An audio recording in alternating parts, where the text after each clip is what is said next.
Cailun, atau Tesailun, lahir dari keluarga kurang mampu, di Guiyang, Cina, selama dinasti Han Timur pada 50 Masehi. Ia adalah sosok yang cerdas dan ambisius. Ia dipercaya oleh Kaisar He dari Han, dan menjabat sebagai klerus di istana saat usianya masih muda. Lun dikenal dengan kepribadiannya yang tenang, tidak mau mengambil risiko, tidak begitu ramah, dan sedikit aneh. Perjalanannya menemukan kertas mulai pada suatu hari, ketika Kaisar memberinya setumpuk dokumen untuk ia proses di rumah, sejak ia menjabat sebagai kasim pengadilan. Dokumen-dokumen tersebut diukir dengan potongan bambu, yang diberikan kepada beberapa orang untuk dibawa dengan gerobak yang ditarik oleh kerbau.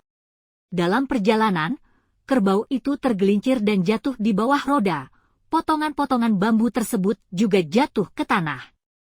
Sambil berusaha mendapatkan kerbau yang lain untuk membawa bambu, Lun berpikir bahwa potongan bambu itu terlalu berat dan sulit untuk digunakan. Selama berpikir, di perjalanan ia menemukan tangkai rami. Ia kemudian menatap serabut rami itu dan mendapat ide bahwa benda tersebut bisa berguna. Ia dengan hati-hati melepaskan satu demi satu serabutnya dan bertanya-tanya apakah benda tersebut bisa ditulis.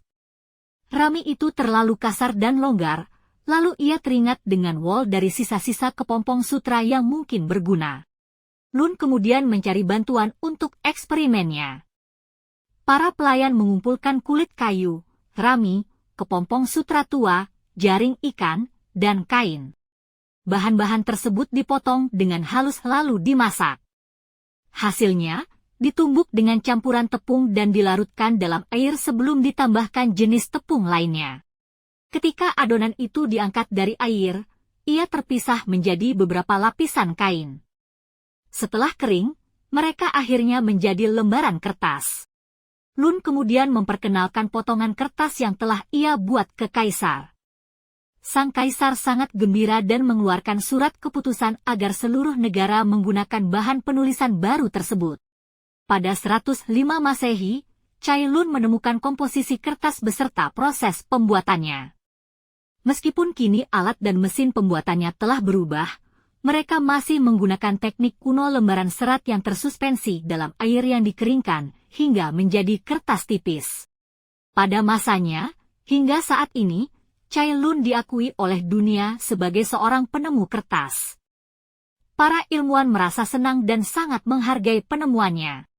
Dalam buku The 100 Ranking of the Most Influential Persons in History oleh Michael Hart, Cailun menduduki peringkat ke-7 sebagai tokoh yang paling berpengaruh dalam sejarah berkat penemuannya.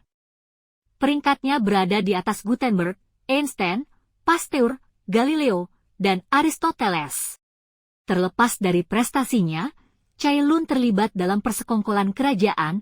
Ia membantu permaisuri menghadapi saingan percintaannya untuk menarik perhatian sang kaisar. Saat pergantian kekuasaan pada 121 Masehi, ia dipanggil untuk dihakimi atas perannya.